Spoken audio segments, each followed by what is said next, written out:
The amount of stupidity in this episode is gonna be crippling.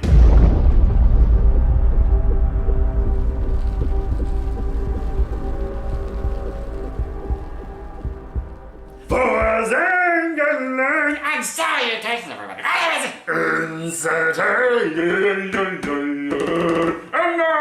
And today on this insane opinion, we are going to be talking about 3 different subjects. One, and actually all of them, are mind-boggling for the amount of bullshit and stupidity that they have on them. In all honesty, if we could still drink alcohol, I would be drinking right now. It would help. It would help bring our mind down to the stupid level. But it still wouldn't be enough. I'd have to drink myself and the other to death to be able to do so. So first off, what we're going to talk about is we're going to talk about the whole thing that, well, Battlefront 1 was pretty much a massive fucking disappointment. I still, like everyone, the old Battlefronts, they had a great campaign and all that kind of stuff. And then EA Battlefront comes out, and basically it's multiplayer only stupid crap, where the pre-order gave you the best gun in the game. God, that was utterly horrific. Thank God I didn't buy it, and thank God my friend did. And then I played it on his thing, because he got bored with it in about a week. Didn't everyone basically stop playing it a couple months later? Yeah, basically it was dead. Especially on PC and stuff like that. So, Battlefront 2 comes out, oh my God, it's got a campaign. Oh my God, it looks like it's going to be a little bit more fun. It's still got the great visuals and all that, but now they've got more a little bit of fun stuff kind of going on. The whole multiplayer aspect seemed pretty good. It actually looked kind of interesting. I always wanted to play as Darth Maul. I want to play as General Grievous. Although I would love it if they brought Raven? Sith, whatever. From KOTOR. But something came out recently, and that's the first in a 3-course meal of stupidity and bullshit. And what is it, Bob? Pay-to-win multiplayer. Oh my God, they made it worse. Instead of pre-ordering getting something good, no, there's loot boxes! Loot boxes everywhere, god damn it. So basically what now happens is, you can earn these loot boxes in-game. And they actually affect stats. As far as everyone can tell, as far as we saw, they actually they affect abilities. They affect, because now there's the whole class system, kind of cool. Well, there's a better class system, I'll say. It seems like to me, at least. And then it affects the classes, it affects the abilities, it can affect health. It can affect how much damage you do. Yeah, so basically you could end up becoming like, okay, let's say in a loot box I get something that increases my health or increases my damage resistance. And then, okay, so instead of 4 shots, it takes like 7. Well, then what if I throw a little bit extra money in there and then I just start buying packs up left and right, and now all of a sudden I have more health, take less damage, and do more damage. So suddenly a guy can kill you in 2 shots and dies in 7. That sounds well balanced and fun. About as well balanced and fun as Friday the 13th at launch. It's still pretty shit. But anywho, so basically yeah, good job, EA. Good job, you dumb idiots. You wanted to make the game better, it looked better. I was actually willing to play it, buy it. Now I'm not willing to give you another set, because I'm betting the campaign ain't too good. Probably a For Honor campaign. Oh God, that campaign was terrible. That was so awful. Now, on to the next topic. Next topic! The whole Take-2 Rockstar banning of modding in GTA. And that whole little story, basically they ended up banning Open 4, which is a very good modding thing for the GTA universe, which basically is the only reason people play GTA 4 anymore. And that was a big reason on why I was actually thinking my friend bought it and I gave him a couple of dollars and I played off his account. And I was thinking like, hey, I may actually buy it, let it go down a bit, because I don't give a shit about multiplayer. But in all honesty, like, all the money they've been making, they've been drowning in their shark cards. Which is bullshit in and of the fact that to make the amount of money that you could by buying a shark card, you have to grind for hours and hours and hours, and it's bullshit. And how the fact that they didn't bring any DLC for the single player campaign, because fuck it, you don't make no money. Give me that money for them shark cards. And once again, I also remember that little, what was it, the earnings call? Where is it? Strauss Zelnick. You can't give stuff away for free in perpetuity. There's no business model in that. We are convinced that we are probably, from an industry view, under-monetizing on a per-user basis. Basically meaning that if you're not giving them money, they don't give a shit about you. And they want to nickel and dime you as much as possible without you realizing. Yeah. Remember that this was said before they axed the one thing that made single-player fun, are not offering any hope for any of the online stuff to come to single-player, and basically making it near impossible to earn any actual... You basically have to buy the shark cards if you want any of the cool shit. Which is utterly disgusting. It's just so utterly sad. And it's so... And so basically what ended up happening was, okay, the amount of pushback they got, because the whole thing else, the game was the multiplayer is always filled with hackers. Always, always, always. Every game we ever played, there were hackers in it. Yep. And so they went after Open 4 saying that, it allowed use for malicious mods, which, from what I looked at and from what I read, no it didn't, assholes. It just got in the way of you making money. It made people like me, who don't want to play the multiplayer, allowed to play the single player, which still meant we were playing your game. Which, that is true. But so they went after, and then they got rid of a bunch of the hacking stuff, the stuff that allowed people to hack, which I don't know why it took you this fucking long. I don't understand how it took you this long. It really is fucking stupid, seeing as how long the game's been out. So then there was massive pushback. I mean, massive. They are standing, I think, at a 19% on Steam. And and the problem is Rockstar very much holds on to the fact that of their reputation. That's what gets them the amount of money that people do. The amount of money, the amount of people that will buy their games because, it's a Rockstar game, it's going to be good.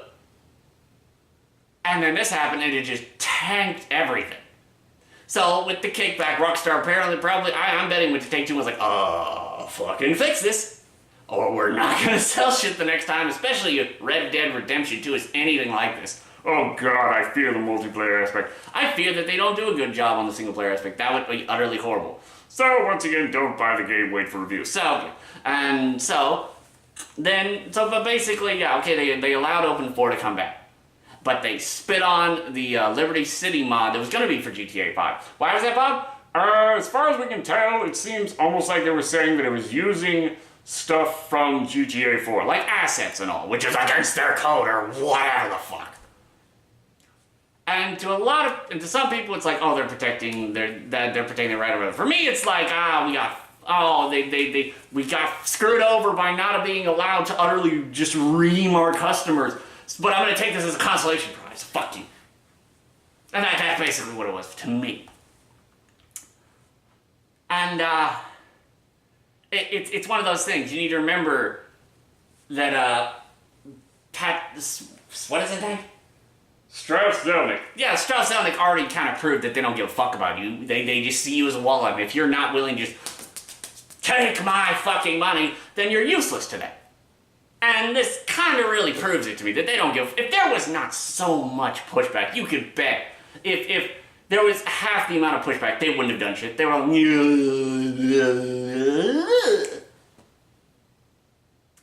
So there's that. And now on to the final story. The final story of utter stupidity and bullshit. And that is on Alex Mauer. And how the amount of chaos she has caused, which really has no right to be done. True. Basically, Alex Mauer is a music composer, and she worked on a game, what was it? No. She was a for-hire on contract for Star Mazer DSP, which is a little side-scrolling kind of little fun game. And for-hire contract basically means I pay you money, you make something, I now own it. Basically meaning she has no right to it. Exactly. Well, apparently something went wrong between her and the devs, and then she started taking up DMCAing people's videos on YouTube and streamers on Twitch. Which, okay, yeah, he did the thing on YouTube that's kind of bullshit, especially how, well, not, it's complete bullshit. Especially how several people got hit multiple times, and I think one person got like 5 hits because they had already posted the videos. And then their channel was dead. But like for streamers, it's not like get the video taken down, it's you are banned for 24 hours. So let's say you're in the middle of playing, then boom, video gone. You can't load on, you don't know what's going on. So basically, and the whole thing was, you could tell it was from her. It said, you have been DMCA'd by this person. So people would go after her. So she got upset about that, saying like, oh, you need to go after the devs. I don't understand why you're going after me. You don't want to take a DMCA. No, it's censored. I'm going after you.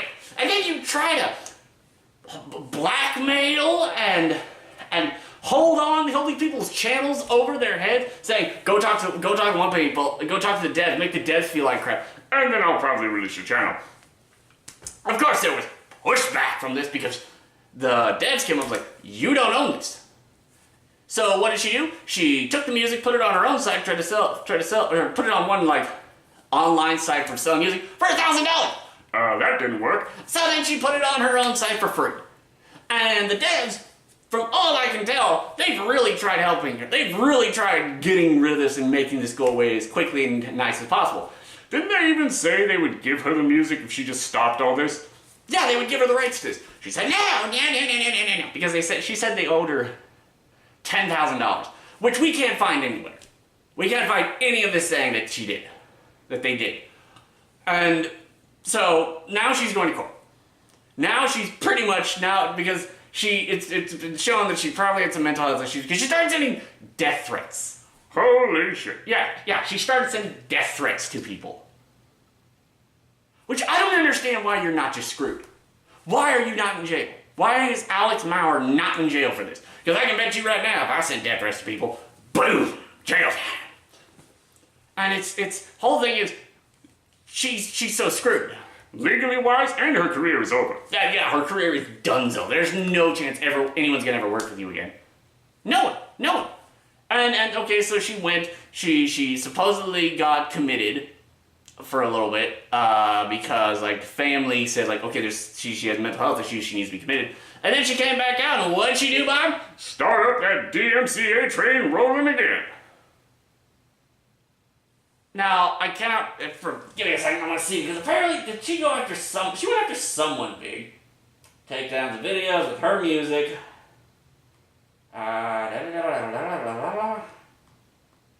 Trying to find it. Wave to sending cease and desist. That was it. To Turner Broadcast. You're fucking with the big boards now. Oh, that's stupid. So she's now basically going after Turner Broadcast here.